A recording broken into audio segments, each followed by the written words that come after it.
The past, the present, the future. Where will we be on today's Time Talks with Jeanie? That nation which respects and honors its dead shall ever be respected and honored itself. A quote by Brevet Lieutenant Colonel Edmund B. Whitman in 1868.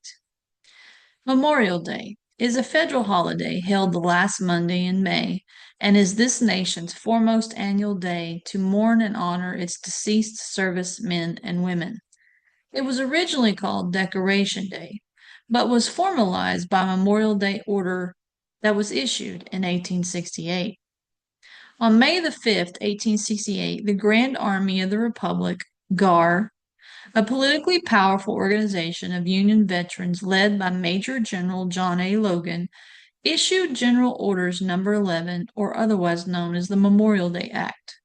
This issuance formally established Memorial Day as a decoration day on which the nation would remember its war dead and decorate their graves with flowers. The GAR order placed the ceremonial observation on May the 30th to ensure availability of the choicest flowers of springtime all over the country. In this observance, no form or ceremony is prescribed, but posts and comrades will in their own way arrange such fitting services and testimonials of respect as circumstances may permit. Typical programs involving GAR post featured parading veterans and ceremonies punctuated with flags, music, and prayer in the milieu of graves bedecked with flowers and attended by family and public alike.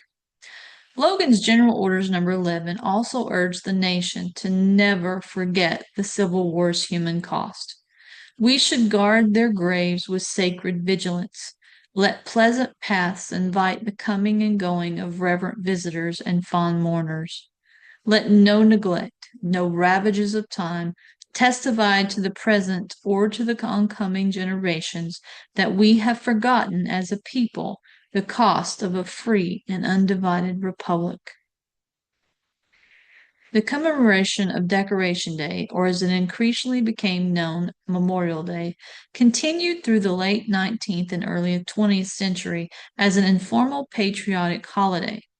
After World War I, the event was expanded to honor those who died in all American wars.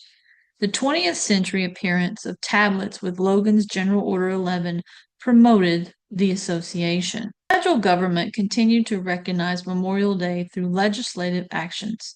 The Congressional Joint Resolution approved May 11th, 1950 has requested the President to issue a proclamation calling upon the people of the United States to observe each Memorial Day as a day of prayer for permanent peace and designating a period during each day when the people of the United States might unite in such supplication.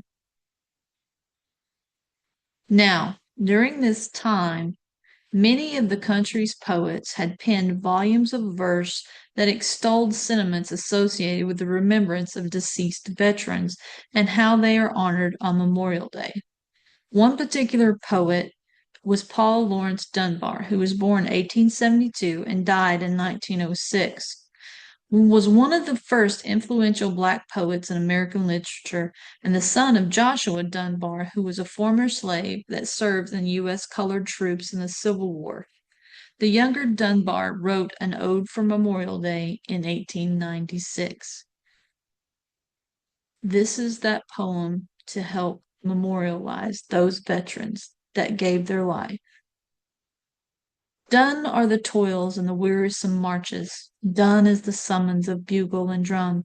Softly and sweetly the sky overarches, sheltering a land where rebellion is dumb.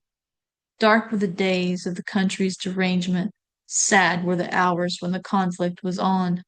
But through the gloom of fraternal estrangement, God sent his light, and we welcomed the dawn. O'er the expanse of our mighty dominions, sweeping away to the uttermost parts, peace, the wide flying on untiring pinions, bringeth her message of joy to our hearts.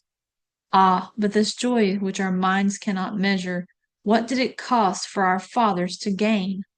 bought at the price of the heart's dearest treasure, born out of travail and sorrow and pain, born in the battle where fleet death was flying, slaying with saber stroke bloody and fell, born where the heroes and martyrs were dying, torn by the fury of bullet and shell.